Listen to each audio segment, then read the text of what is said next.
महाराजांचा राजश्री छत्रपती शिवाजी महाराजांचा छत्रपती यशवंतराव होळकरांचा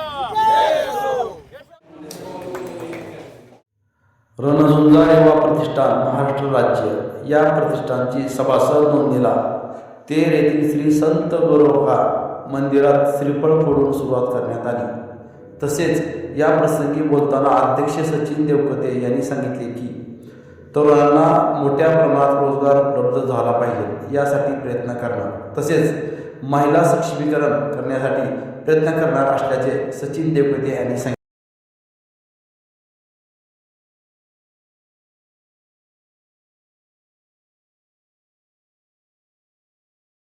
महाराजांच्या या पावनभूमीमध्ये आपण सगळेजण ज्या उद्देशाने आणि ज्या कार्यासाठी आपण इथं आलात त्याबद्दल प्रथमतः मी आपल्या सर्वांचं मनपूर्वक आभार मानतो.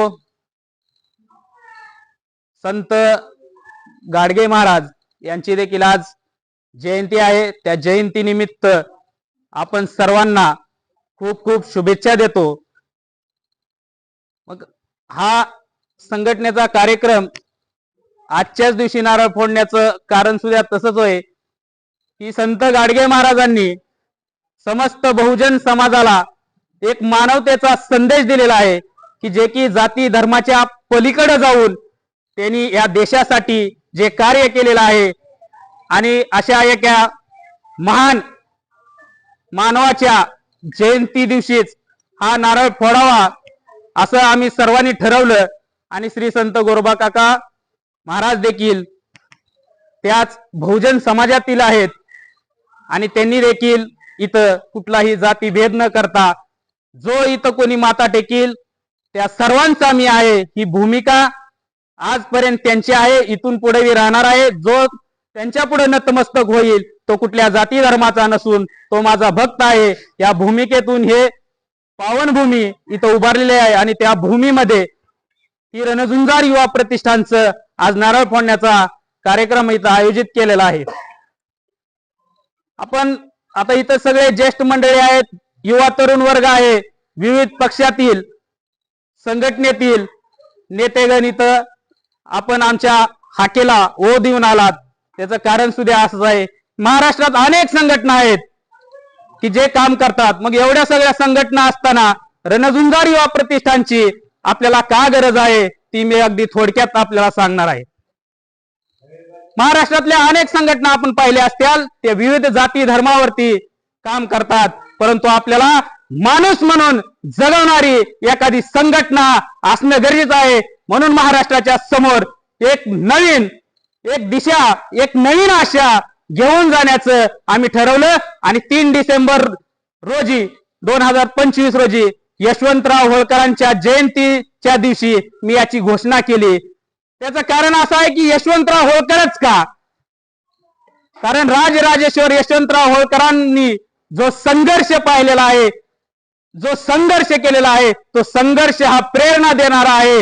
तो खरं तर आपलं रक्त उसळवणारा आहे आणि एखादी संघटना जर प्रखरपणे आणि ठामपणे जर चालवायची असेल तर आपल्याला अशा एका योद्ध्याची विचाराची गरज असते की जो योद्धा कधीही एकटा इथून पुण्यामधून पळून गेलेला योद्धा तो स्वतःचा राज्याभिषेक छत्रपती शिवाजी महाराजांच्या नंतर जर कोणी स्वतःचा राज्याभिषेक केला असेल तर त्या राजाचं नाव आहे महाराजा यशवंतराव होळकर. आणि त्या होळकरांची प्रेरणा आपल्याला घेणं गरजेचं आहे.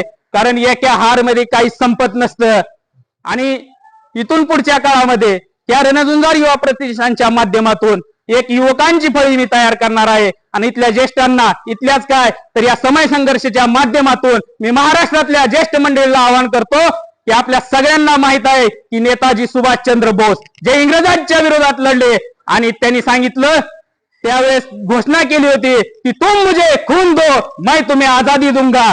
त्याचं बांधवांनो कारण होतं खून म्हणजे काय? रक्त मागितलं होतं का त्यांनी? रक्त नव्हतं मागितलं.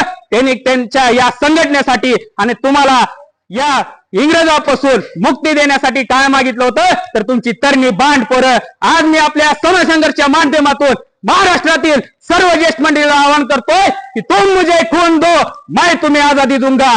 कारण ही गरज आहे आता तरण्या बांडपोराची या संघटनेसाठी. ही संघटना कुठलंही राजकारण करण्यासाठी जन्म घेतलेला नसून सर्वसामान्य शेवटच्या माणसाला न्याय देण्यासाठी ही रणझुंजार युवा प्रतिष्ठानची स्थापना केली आहे. आणि मी आपल्याला सर्वांना या गोरोबा काकाच्या साक्षीने शपथ घेतो की तुम्ही मला तुमचा भाऊ म्हणून, तुमचा मुलगा म्हणून कधी बी हक्काने काम सांगा. तुमच्या आमदार खासदारापेक्षा एक पाऊल पुढे जाऊन जर नाही काम केलं तर त्या दिवशी मी या समाजकारणातून आणि याच्यातून संन्यास घेऊन घरी बसल. तुमचा वेळ कधीही वाया घालवणार नाही बांधवांनो. ही केवळ संघटना नाही. मी एकटा जर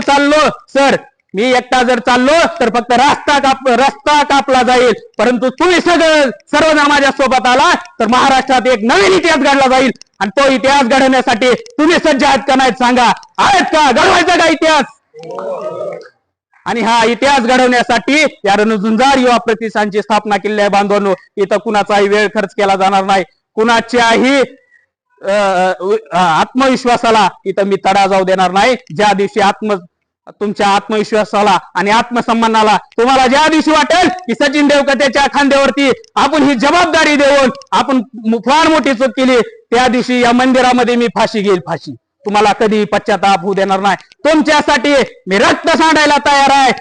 जर तुम्ही माझ्यासाठी घाम गाळला तर मी येणाऱ्या काळामध्ये तुमच्यासाठी निश्चित रक्त सांडल्याशिवाय राहणार नाही. हा विश्वास या माध्यमातून देतो. आणि आपण सर्वजण या संघटनेला तन मन धनाने साथ द्याल ही अपेक्षा व्यक्त करतो. आणि रमाकांत सांगितलं तसं येणाऱ्या 3 डिसेंबर 2026 यशवंतराव होळकरांच्या जयंतीपर्यंत या रणझुंजार संघटनेचं महाराष्ट्रामध्ये सर्वात मोठं तरुणांचं अधिवेशन भरवल्याशिवाय आम्ही स्वस्थ बसणार नाही. ही शपथ आज या मंदिरातून घेऊन जातोय.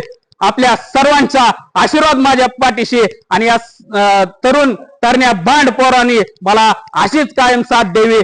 मी तुमच्या पाठीशी अर्ध्या रात्री कधीही फोन करा, मी तुमचा फोन उचलल्याशिवाय राहणार नाही. हा देखील इथं आत्मविश्वास देतो आणि मी थांबतो.